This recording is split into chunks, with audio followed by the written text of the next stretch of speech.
Hi all, welcome to Fits Fitness. Today we will do some simple warm-ups which can be do before any physical activity or sports, even if it is indoor or outdoor. Warm-ups helps us get rid of injuries and also improves range of motions. Just remember your joints: neck, shoulder, elbow, wrist, thoracic region, hip, knee, and last ankle. Just do all simple movement with this joint. While doing this, muscles that attach to joints will get activated. First we will start with breathing.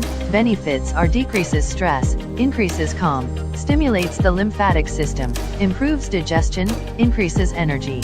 How to do the exercise: take deep inhale as much you can, and whale slowly. Repeat it for 5 times, then do with alternate nostrils.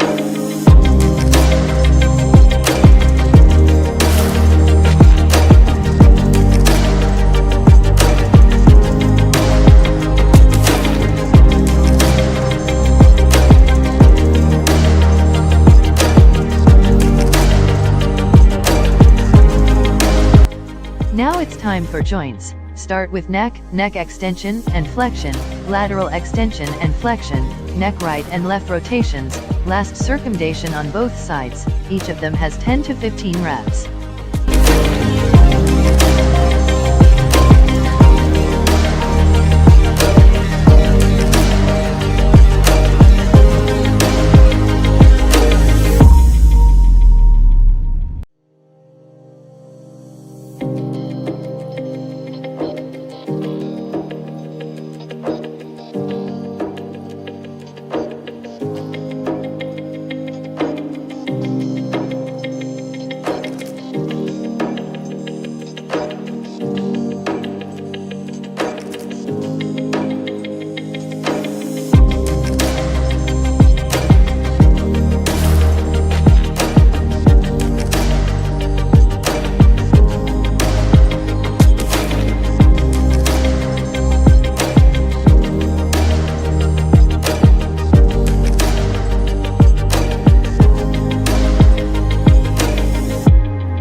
Next is shoulder joint. This joint need more warm-ups than other joints. Shoulder joints are the mostly involved in most of the exercises. Hold your hands laterally raised about 90 degrees. Make a small circle like I demonstrating.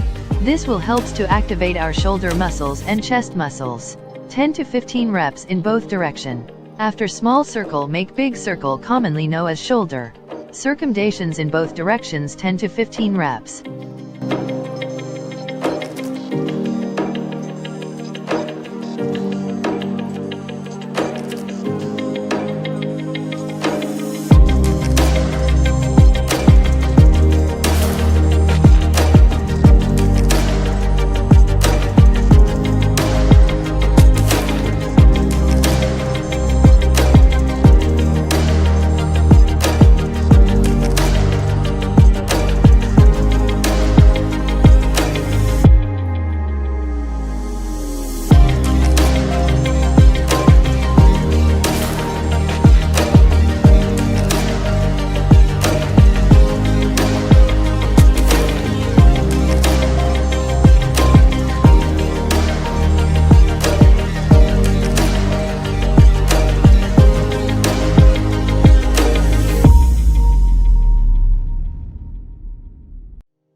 Spine rotation with shoulder horizontal abduction and adduction. Raise hands up to shoulder level, look at the thumb. The move hand horizontally to back, means exact 180 degrees, then came back to normal position. 10 to 15 reps.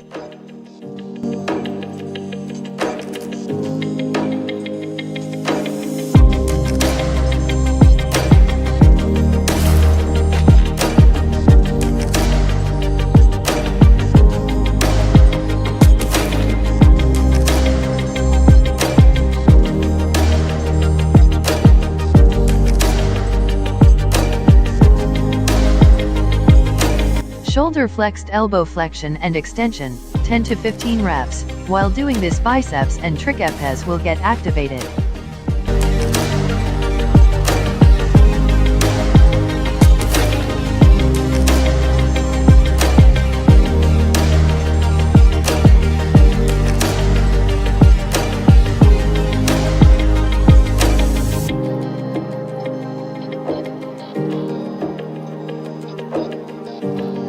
Wrist circumdation. Hold elbow flexed at 90 degrees and make a fist and do the circumdation 10 to 15 reps. This will help us to activate forearm muscles.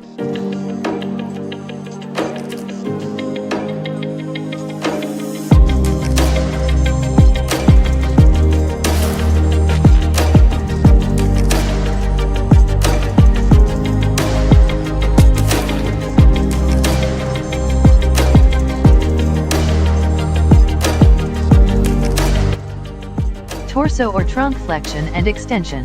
Flexion and extension of the trunk from a standing position is governed by a complex system involving sensory, ligaments, Golgi tendon organs, receptors in capsules, neural, active, muscle, and passive, bones, discs, and fascia, structures. Raise hands fully flexed and bend trunk up hands to touch the floor. Then go back to normal standing position by calves raised. This will activate almost all parts of the body. Moving to torso or spine lateral flexion with arms fully raised overhead. 10 to 15 reps 3 ACH side. This helps to activate obliques, latissimus, serratus anterior, hip also. Shoulder abduction and adduction will come in this process.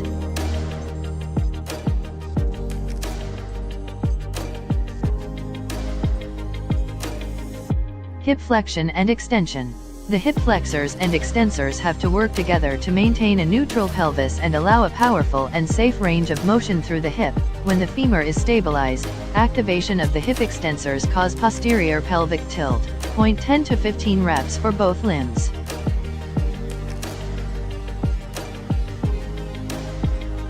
Hip abduction is the movement of the leg away from the midline of the body. This action is used daily, e.g. when we step to the side, get out of bed, get out of the car. We also use it in walking to stop unsupported leg from falling into space. The hip abductor muscle group are located on the lateral thigh. The primary hip abductor muscles include the gluteus medius, gluteus minimus, and tensor fasciae lati. The secondary hip abductors include the piriformis, sartorius, and superior fibers of the gluteus maximus. Many hip and knee problems arise due to weak hip abductors. Hip abduction strengthening exercises help to prevent and treat pain in the hips and knees. Butt kick, which has movement on knees. And lastly, for ankles. Ankle allows the foot to move in 6 different ways: dorsiflexion, plantar flexion, inversion, eversion, and medial and lateral rotation. Flexion and extension at the ankle are referred to as dorsiflexion and plantar flexion. Ankle circumdation in both direction 10 to 15 reps. With these movements, almost all parts of the body will get warming up. Enjoy the body movements and apply it on daily routine. Have nice day from Fits Fitness.